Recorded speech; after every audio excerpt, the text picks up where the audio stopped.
Bima dan Elena, pernikahan kontrak, bab 53. Pa, Mama sama El gimana? Mereka gak apa-apa kan?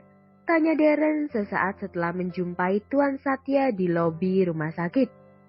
El sama Mama baik-baik saja, Bim. Kata dokter mereka cuma sedikit syok aja. Jawab Tuan Satya tenang. Syukurlah kalau gitu. Nafas lega berhembus pelan dari mulut Darren. Alter ego Bima itu tampak terlihat senang dengan kabar yang didengarnya. Aku boleh ketemu Mama? Lanjut Darren lagi. Boleh dong, masuk bareng Papa aja yuk. Ucap Tuan Satya sembari menuntun Darren memasuki ruang rawat Nyonya Puspa.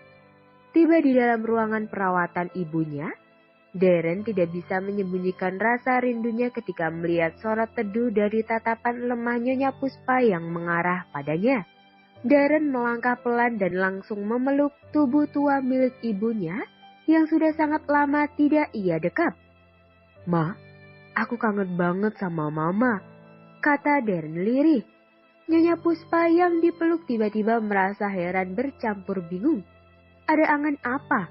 Putra dinginnya ini tiba-tiba saja berubah menjadi anak yang manja seperti ini. Bim, kamu kenapa sih? Tumben manja gini sama Mama. Tanya Nyonya Puspa heran. Gak apa-apa, cuma lagi pengen aja. Jawab Darren, namun belum bersedia melepaskan pelukannya dari tubuh ibunya. Sementara itu, Nyonya Puspa dan Tuan Satya saling bertukar pandang penuh tanda tanya tentang kelakuan putra mereka yang dianggap cukup berbeda hari ini. Darren? Tebak Nyonya Puspa ragu. Meski sudah bertahun-tahun tidak bertemu alter ego putranya, namun firasat Nyonya Puspa mengatakan bahwa yang sedang memeluknya sedari tadi adalah Darren.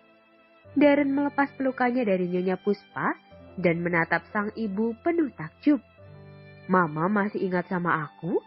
Nyonya Puspa yang mendengar pertanyaan Darren merasa sedikit konyol. Senyum kecil tersungging di sudut bibirnya. Ayolah, mana mungkin Nyonya Puspa bisa melupakan Darren jika Darren sendiri hidup di dalam tubuh Bima selama ini? Ya jelaslah, orang tua mana yang bisa lupa sama anaknya? Jawab Nyonya Puspa sambil memukul kecil dada Darren. Darren, lama kamu gak muncul nak, sahut Tuan Satya yang kini sudah memegang kedua bahu Darren. Ya salahkan anak papa yang punya tubuh ini.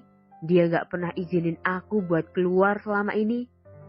Jangan ngadu yang enggak-enggak. Celutuk Bima tiba-tiba yang langsung saja membuat Nyonya Puspa dan Tuan Satya tertawa.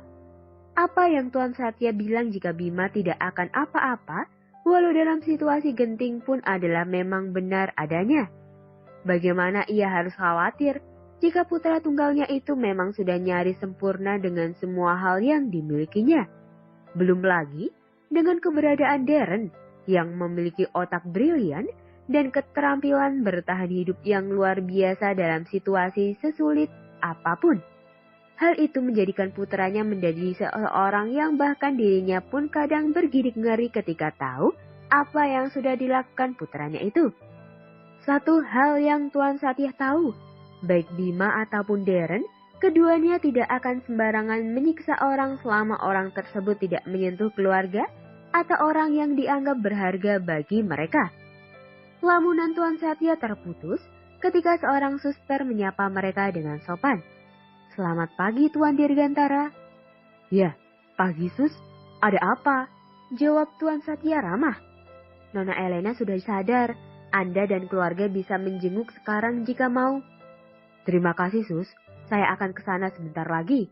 Wajah Tuan Satya dan Nyonya Puspa tampak cerah kembali ketika mendengar kabar gembira itu.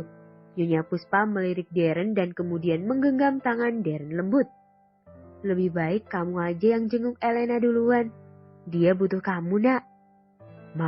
Mama lupa aku ini siapa? Nyonya Puspa menggeleng pelan dengan senyum teduh yang masih menghiasi wajah tuanya. Mama tahu kok. Hanya saja, baik Bima maupun Darren sama saja. Kalian itu satu tubuh. Jadi Mama yakin kamu pasti bisa bikin Elena lebih tenang. Darren terlihat berpikir sejenak sebelum mengambil keputusan. Berjumpa dengan Elena di saat seperti ini, rasanya belum waktunya. Terlalu banyak hal yang sudah terjadi dan menurut Darren, belum tentu Elena bisa menerima situasi di mana suaminya memiliki dua kepribadian yang hidup dalam dirinya saat ini. Ya sudah, aku temui El sekarang. Darren beranjak meninggalkan ruang rawat Nyonya Puspa dan menuju ruang rawat Elena dengan langkah pelan. Biar gue yang nemuin Elena. Nanti kalau saatnya udah tepat, lo baru boleh ketemu dia. Atau mungkin juga gak akan pernah ketemu. Ucap Bima dengan senyum miringnya yang khas, yang kini sudah mengambil alih kembali tubuhnya sepenuhnya. Langkah yang awalnya pelan sudah berubah menjadi langkah lebar yang cepat dan penuh keyakinan. Tiba di ruangan tempat El dirawat, Bima membuka pintu dan menemukan El yang tengah menatap keluar jendela dengan tatapan kosong. Tak ada binar keceriaan yang selalu Bima lihat sebelumnya. Hanya tersisa sorot mata seorang gadis yang seolah-olah telah kehilangan segalanya dalam hidupnya. El? Sapa Bima pelan sambil menutup pintu kembali. Elena hanya menoleh sebentar ke sumber suara sebelum kembali menatap kosong ke arah jendela. Hatinya masih sakit kala mengingat bagaimana Valen berusaha menahan peluru yang harusnya tertuju padanya. Harusnya El saja yang tertembak sendiri. Harusnya El saja yang mati. Setidaknya itulah yang gadis muda itu pikirkan. Bima perlahan mendekati Elena yang masih terduduk di ranjang rawatnya. Sedikit ragu, pria itu duduk di samping El lalu mengulurkan tangannya mengusap puncak kepala El dengan lembut. Elena yang merasakan sentuhan di atas kepalanya menoleh lemah menatap Bima yang sedang menatapnya juga. Matanya mulai berkaca-kaca menahan tangis yang tak ada lelahnya ingin keluar lagi dan lagi. Melihat itu, Bima segera membawa El ke dalam pelukannya tanpa berniat bertanya apa gadis itu baik-baik saja. Karena Bima sudah tahu, pasti tanpa bertanya sekalipun, Elena tidak baik-baik saja. Tangis yang berusaha Elena tahan langsung pecah saat ia sudah berada di dalam pelukan hangat Bima. El menenggelamkan wajahnya ke dalam dada Bima dengan tangis yang sudah tidak dapat ia bendung lagi. Rasa sakit, putus asa, dan segala kepahitan hidup yang ia alami selama ini ia tumpahkan saat itu juga. Biarkan Bima berpikir ia gadis yang lemah. Biarkan Bima menjadikannya bahan olokan untuk nanti. El tidak peduli akan hal yang akan terjadi nanti. Yang ia tahu sekarang, bahwa pelukan Bima adalah sandaran ternyaman yang ia miliki, setidaknya untuk saat ini. Jangan menyalahkan diri kamu, El. Ini bukan salah kamu. Semuanya udah takdir Tuhan. Valen pasti sedih kalau dia lihat kamu kayak gini. Hibur Bima saat dirasa bahwa El sudah sedikit tenang. Kenapa semuanya jadi kayak gini sih, Pak? Salah aku apa sampai-sampai ada orang jahat yang berniat bunuh aku? Apalagi yang tersisa dari diri aku sampai-sampai aku harus dibunuh juga.